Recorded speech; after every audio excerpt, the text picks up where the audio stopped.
Alfonsi. Oui, merci, Président. Première chose, je crois qu'il faut bien prendre conscience de ce qui se passe et ce qui se passe sur le temps long et non pas uniquement dans l'immédiat.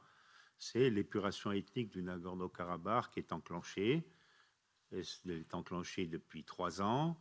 Elle a été manifestée avec tellement d'évidence par le blocus du corridor de Latchine qu'il est inexplicable qu'il n'y ait pas eu plus de réactions de la part des démocraties occidentales et notamment de l'Union européenne. Et aujourd'hui, elle prend une tournure plus expéditive et on sait ce qui va se passer demain. Il y aura des atrocités, il y aura des peuples entiers qui seront condamnés à la famine et à l'exil.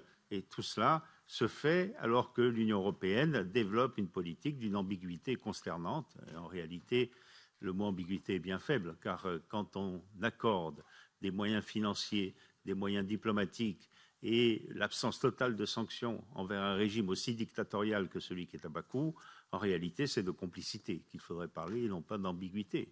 Donc, il faut cesser. Là, il y a un virage à prendre aujourd'hui, compte tenu de la gravité de ces événements, et c'est ce virage qui doit être pris par l'ensemble des diplomaties européennes, et notamment celle qui est actionnée par l'Union européenne elle-même et sa présidente de la Commission, Mme von der Leyen, qui doit faire l'autocritique de ses propres attitudes et arriver à dénoncer effectivement M. Aliyev et tout le régime d'Azerbaïdjan. Donc, il y a un virage à prendre, c'est ça le message que je crois que nous devons faire passer. Ce qui a été fait jusqu'à présent est tout le contraire.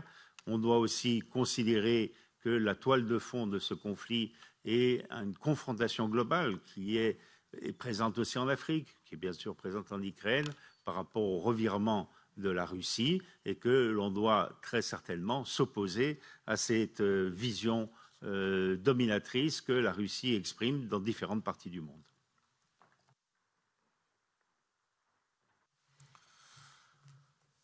Merci, chers collègues. Asita Kanko.